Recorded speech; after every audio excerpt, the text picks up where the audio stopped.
Hey there, welcome to Books Podcast. In today's episode, we are here with another amazing book that is The Diary of a CEO by Steven Bartlett. And in this podcast, we will get to know about 33 laws of business and life. Today we're going to be cracking open Steven Bartlett's The Diary of a CEO, Yeah. a book you flagged for us. Oh, yeah. And it's, I love that book. yeah, It's great. I mean, it's a total goldmine of insights and Yeah. what he calls laws for success, not just in business, but Mm-hmm. in life too. Mm-hmm. So get ready for some surprises because these ideas might just turn Yeah. everything you thought you knew about achievement Mm-hmm. on its head. It's really refreshing how he approaches it, I think. It's not just like Right. relying on his own entrepreneurial journey, which is Yeah. impressive in itself, but Yeah. he brings in stories from Right. boxers and Olympians and historical figures Yeah. and Yeah. even like dips into psychology and behavioral economics. Totally, yeah. It's about connecting those Yeah. unexpected dots Yeah. to get this Yeah. richer understanding of success. So one of the first things that grabbed my attention was this concept of the self-story, right? It's that Yeah. narrative we all have running in our heads Totally. about our capabilities and our limitations. And Bartlett argues that Mm-hmm. this internal story is even more powerful Right. than our actual skill set when it comes to I agree. achieving our goals. Yeah. And to kind of illustrate this, he uses this example of the boxer Chris Eubank Jr., Okay. who went to Cuba to train and had this Oh. incredibly tough sparring session with this Cuban Olympic heavyweight. Oh, wow. This guy was a beast. Yeah. Knocked Eubank Jr. right out of the ring. Ouch. Literally and figuratively a blow to the ego. Yeah. But, instead of succumbing to the pain and the self-doubt, Eubank Jr. got back in the ring and just refused to let that experience define him. So he made a conscious decision not to internalize that idea that he was a quitter. Exactly. Yeah. He rewrote that self-story. And Yeah. what's cool is Bartlett backs this up with Yeah. research Oh, yeah. on West Point cadets. Oh, wow. They have this thing called the grit scale, Okay. which measures mental toughness.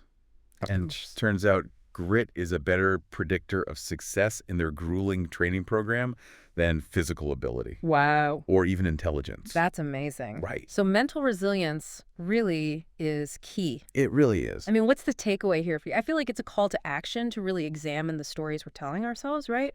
Absolutely. Like, are you letting past failures or those limiting beliefs Yeah. hold you back from what you could achieve? It's so easy to do. Right. Yeah. So could reframing those narratives help you unlock, a new level of I think so, perseverance and grit? for sure. Think about it. Now, brace yourself for this next one. Bartlett calls it useless absurdity. Mm-hmm. And it's the idea that sometimes doing things that seem Okay. totally impractical or even illogical can actually be a surprisingly powerful Oh. driver of success, especially when it comes to branding.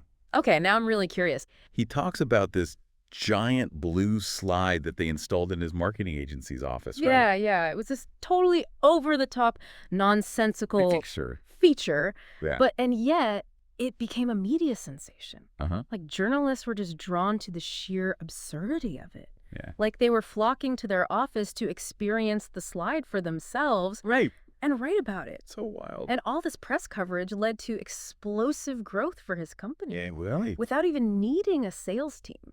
so a giant slide was their secret weapon. It was. That's wild. But, what's the logic behind this, though? It might seem counterintuitive, but it actually taps into a really fundamental aspect of human psychology. Okay. We're wired to notice things that are novel and unexpected, things that break the mold. He also uses Tesla as an example, right? Yes. Yeah. Tesla completely avoids traditional advertising, Yeah. but they generate massive buzz through Right. their unconventional product launches. And Yeah. Well, of course. Elon Musk's, shall we say, unique personality. Right. They just understand that a little bit of calculated absurdity can go a long way. Yeah. Yeah. So this kind of begs the question. Right. What's your blue slide? Right. What's that unexpected element that could set you apart, Mm-hmm. whether it's in your professional field or even just in your social circles? Mm-hmm. I feel like it's an invitation to think outside the box, Totally. right? To embrace Yeah. that useless absurdity. And see what happens. Yeah, and see what happens. Now, this next law, I think, is especially relevant in today's, Okay. rapidly changing world. Bartlett really emphasizes the importance of Yeah. leaning in to bizarre behavior Uh-huh. and ideas, especially those we might not immediately understand. Okay. He uses this really good cautionary tale Mhm. about a music store CEO who completely dismissed digital music So? as just a passing fad. Ouch. Bet that didn't age well. Yeah, not at all. And then he kind of connects this to other historical examples of Fun. people leaning out of major innovations. Think Henry Ford and the skepticism around the automobile, Yeah. or the early days of the internet. Mhm. Even the doubts surrounding the iPhone's potential. It's easy to see those in hindsight, Yeah, but how do we avoid making similar mistakes right. in the present? Yeah, and that's where I think understanding cognitive dissonance is key. Okay. It's this psychological phenomenon where we tend to reject information that challenges Oh, interesting. or existing beliefs, Right. especially beliefs that are really tied to our identity. Oh, I see. So if we're clinging to an outdated worldview, we might miss out on these incredible opportunities simply because they feel too threatening. Exactly. Fair And enough. so Bartlett's advice is to consistently challenge our assumptions. Yeah. Ask yourself, what am I leaning out of right now? What new technology or social trend or business model seems strange or uncomfortable to me? Maybe it's time to lean in and explore it further. Yeah. What feels bizarre today could be the Wow. game changer of tomorrow. Yeah. Okay. You're ready for this one. Bartlett suggests that sometimes adding a bit of friction Okay. can actually increase value. Okay, I'm intrigued. Yeah. He uses this example of getting a haircut. How the barber often makes that final snip at the end, even though they're not Right. really cutting any hair. I know exactly what you're talking about. Yeah. Yeah, it's fascinating. It is. It's like a brilliant example of what psychologists call a Right. psychological moonshot. Okay. It's a tiny action that has this disproportionately large impact on our perception. Totally. Right. And in this case, the final snip creates this illusion of meticulous attention to detail. Right. It makes you feel like you got a better haircut. Exactly. Yeah. Even though they didn't really do anything. Yeah, it's fascinating how those subtle cues can really shape Totally. experience. Yeah. Bartlett also talks about Uber and how they used Oh, yeah. psychological insights to Yeah. completely revolutionize the taxi experience. Yeah, Uber really tapped into something called the peak end rule. Right. And this principle states that people judge an experience Uh-huh. based on how they felt at its peak and at its end. Okay. Not the average of the whole experience. Interesting. So Uber really designed their app to create these Yeah. positive peaks, like seeing your car approaching on the map Right. and ensuring this smooth, effortless end Right. with payment handled automatically. So they're kind of playing with our memories, making us think the ride was better than it actually was. In a way, yes, but it's not necessarily a bad thing. Right. By understanding these psychological principles, companies can actually create products and services that are more enjoyable and satisfying. Totally. They even leveraged idleness aversion, our Oh. inherent dislike of feeling unproductive, to their advantage. Okay, how so? Think about the frustration of waiting for a taxi Right. with no idea when it might arrive. Right. Uber provides a sense of control and progress by showing you the car's location Yeah. and the estimated arrival time. Right. And this keeps your mind engaged Mm-hmm. and reduces that perceived wait time, even if the actual wait is the same. Oh, that's so interesting. It's like those progress bars you see when you're downloading software or something. Exactly. A simple visual cue Yeah. can make such a big difference Huge difference. in our experience. Totally. Bartlett also mentions the Japanese bullet trains, Oh, yeah. their famous cleaning ritual. The 7-minute Shinkansen theater. It's a performance. It is, instead of just cleaning quickly and efficiently, Right. the cleaning staff in their bright red jackets, Mm. they perform this whole choreographed routine of bowing and greeting passengers and meticulously Right. sanitizing the train. Yeah, and what was the result? Customer complaints about cleanliness plummeted. Even though the actual cleaning process remained largely the same, Wow. they changed the perception of cleanliness Right. without changing the underlying reality. It's amazing how powerful just the presentation can be. It is. So how can you apply this concept of strategic friction to your own life? Yeah. Could adding a personal touch to a client interaction or creating a visual progress tracker Uh-huh. for a project, Mm. or even just reframing a task to emphasize its meaning, Right. make a difference. Right. I feel like it's about those nudges that can create Yeah. a more positive and productive experience. For sure. Now let's move on to something I think a lot of us struggle with, which is habit formation. Yeah. And Bartlett argues that it's not just about willpower. Right. It's about understanding the science behind how habits work. Okay, he talks about the habit loop, right? Yeah, there's a cue that triggers the habit, the routine itself. Right. And finally, a reward that reinforces the behavior. Okay. To change a habit, we need to disrupt this loop. He shares a story about his dad quitting smoking. And apparently lollipops played a key role. I love this story. His dad kept his cigarettes in the car door. Oh, wow. Every time he got in the car, it was like a cue to reach for a smoke. Yeah. So to break the habit, he replaced the cigarettes with lollipops. Wow. Same cue, different routine. Right. New reward, a sweet treat instead of a nicotine hit. It's so fascinating how substituting a bad habit with a good one can be more effective than just trying to white knuckle it. I agree. Right? Yeah. Like go cold turkey. It's much easier. Yeah, totally. He also discusses willpower depletion, which Oh, yeah, many of us can relate to. for sure. It's the idea that willpower is a finite resource. Totally. We only have so much of it, and it gets depleted Yeah, throughout the day as we make decisions and resist temptations. you got it. So are we setting ourselves up for failure if we try to overhaul every aspect of our lives at once? Pretty much. Yeah. Yeah. Bartlett's advice is to focus on building one good habit at a time. Mm. Start small. Yeah. Prioritize sleep. Okay. Sleep deprivation really drains willpower. Yeah. And manage stress Oh, to increase your chances of success. that's great advice. Okay, now let's talk about small changes. Okay. Bartlett's a big advocate for this Japanese concept of Kaizen, Yeah. which is all about continuous improvement through these small incremental steps. He uses Toyota as a prime example. Right.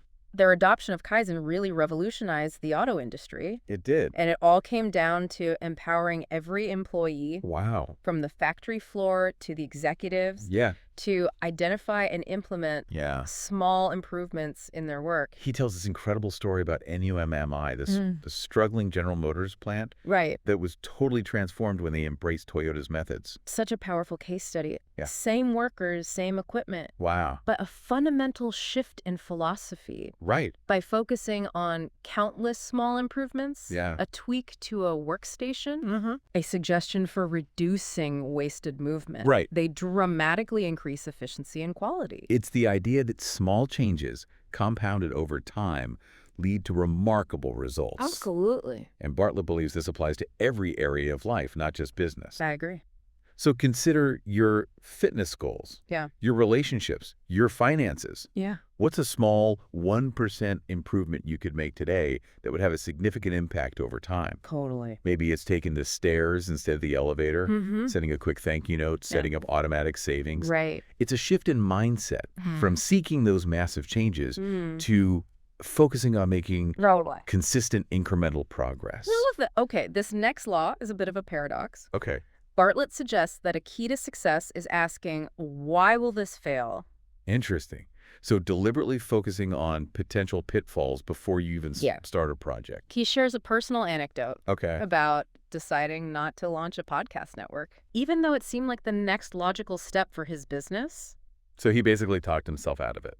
In a way, yes. Okay. By forcing himself to confront all the reasons the network might fail, Right. he realized it wasn't the right move at the time, Okay. and this helped him avoid a costly mistake and focus his energy on projects with a higher chance of success. Hmm. He calls this the pre-mortem method. Okay. It's kind of morbid, Yeah. but it's effective. So instead of getting caught up in the excitement of a new idea, we should also play devil's advocate. Yeah. Imagine the project has already failed Yeah. and brainstorm all the possible reasons why. Brainstorm all the ways it could go wrong. Yeah. It might feel counterintuitive, Yeah. but it could save you a lot of heartache and wasted effort in the long run. Right. Totally. I feel like we've covered some really practical strategies so far.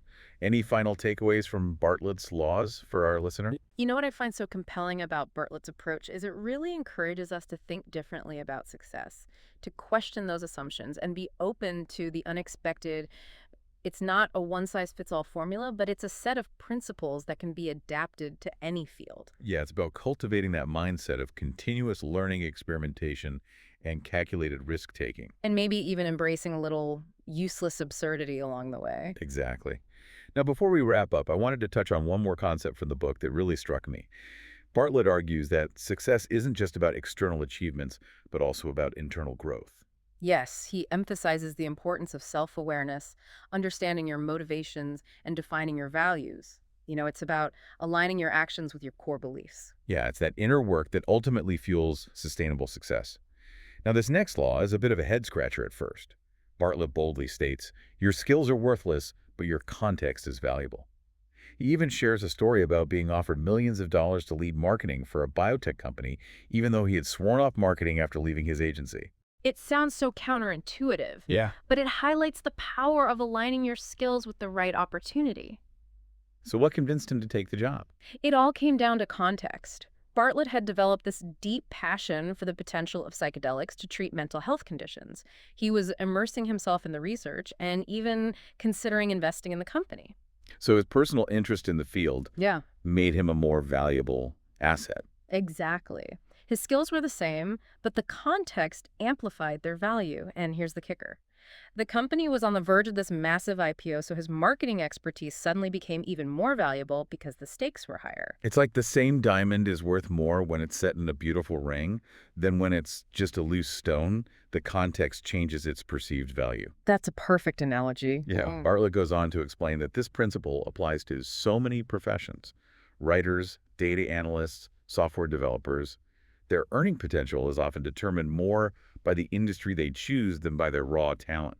Yeah, I totally agree. So it's not just about honing your craft, but also about strategically positioning yourself in a market where your skills are in high demand and where you can make a meaningful impact.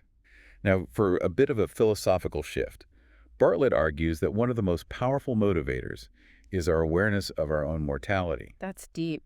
Yeah, He uses this analogy of a casino. We're all given a finite number of chips representing our time and energy. We can choose how to spend them on work relationships, hobbies, or even mindless distractions, but eventually we run out of chips and the game is over. it's a stark reminder that our time is precious. It is, and by acknowledging our limited time, we're more likely to make conscious choices about how we spend it. We prioritize what truly matters and let go of the things that don't. Yeah, it's a call to live with intention, to savor each moment, and to focus on creating a legacy aligned with our values. Now, Bartlett also delves into the importance of discipline, but he defines it in a way I hadn't really considered before. Okay, how so? He breaks it down into this simple equation. Discipline equals the value of the goal plus the reward of the pursuit minus the cost of the pursuit. Okay, I like that. Can you give us an example to illustrate this? Sure. He uses learning to DJ as an example. Okay. The value of the goal was his desire to become a skilled DJ and create his own music. Okay. The reward of the pursuit was the joy he experienced from the process of learning, discovering new music mastering, mixing techniques, and getting into that flow state of practice. Right, and the cost would be the time, energy, and effort required to practice consistently. Exactly. If the value of the goal and the reward of the pursuit outweigh the cost, then discipline becomes much easier. Right. It's about finding activities that are intrinsically motivating, where the journey itself is as rewarding as the destination. I love that. It's a reminder to seek out those activities that light us up, where the effort feels worthwhile and even enjoyable. Now, in the final section of the book, Bartlett shifts gears to focus on building high-performing teams, and he introduces this intriguing idea that the best companies go through a cult phase. He's not advocating for creating an actual cult, of course. course. But rather fostering a strong sense of shared mission, deep camaraderie, and almost fanatical dedication to the company's goals. It sounds like that energy you see in like a lot of successful startups. Exactly. Think about those early days, long hours, personal sacrifices, and this unwavering belief in the vision they create, this culture of intense loyalty and commitment, which is crucial for overcoming the inevitable challenges of building a company from scratch. But he cautions that this intense culture isn't sustainable in the long run. Right. As a company evolves, so should its culture. Exactly. As a company grows, it needs to transition into a more structured and professional organization. However, certain elements of that initial cult mentality, Yeah. a strong sense of purpose, a commitment to excellence, and genuine care for the team can remain and provide a powerful foundation. It's about striking a balance. Yeah. He then goes on to discuss the importance of building a culture of trust, psychological safety, and continuous learning. Yes, and he also stresses the importance of making tough decisions, especially when it comes to dealing with toxic employees. Right. Those bad apples that can spoil the barrel. Exactly. One negative person can really impact the entire team's morale and productivity. For sure. And Bartlett believes that protecting the health of the team sometimes requires making difficult choices, even if it means letting someone go. Yeah. It's recognizing that the well-being of the group is paramount. Toward the end of the book, Bartlett explores this idea of leveraging the power of progress. And he draws on his experience working with Sir David Brailsford, the mastermind behind the British cycling team's Olympic success. Yeah, Brailsford is renowned for his marginal gains philosophy. The idea that focusing on making countless tiny improvements can lead to phenomenal results. It really resonates with that concept of Kaizen we discussed earlier. Yeah, it all comes back to the power of those small, consistent changes. What's interesting is that Bartlett highlights the psychological impact of experiencing that consistent progress. It's huge, that feeling of moving forward, of constantly making gains, no matter how small, can be incredibly motivating. It builds confidence and keeps the team energized. Bartlett believes celebrating those small wins, no matter how seemingly insignificant, is vital for building a culture of success. It's a shift in perspective. Instead of waiting for those big, splashy victories, we should acknowledge and appreciate every step forward. And for one final insight, and perhaps the most surprising, Bartlett suggests that the best leaders are often inconsistent. He uses Sir Alex Ferguson, the legendary manager of Manchester United, as an example. Yeah, Ferguson was famous for adapting his leadership style to each player, motivating some with praise, others with tough love, and always keeping them on their toes. So there's no one-size-fits-all approach to leadership. Exactly. The most effective leaders are adaptable. They read their team members, understand their individual needs and motivations, and adjust their approach accordingly. It's about mastering human psychology and knowing how to bring out the best in each person. Yeah, it's about being flexible and tailoring your approach to the situation and the people you're leading. So there you have it, our deep dive into Steven Bartlett's The Diary of a CEO. It's a book brimming with unconventional wisdom and thought-provoking challenges. It reminds us that the path to success isn't always linear or predictable. Sometimes the most effective strategies are the ones that challenge our assumptions and push us beyond our comfort zones. And remember, learning never ends. Keep exploring these ideas, apply them to your own life, and forge your unique path to success. And who knows, maybe that path will involve a giant blue slide. That's a great image to end on. Thanks for joining us on this deep dive. Until next time. And also, don't forget to like, share, and subscribe to Books Podcast for more such amazing podcasts.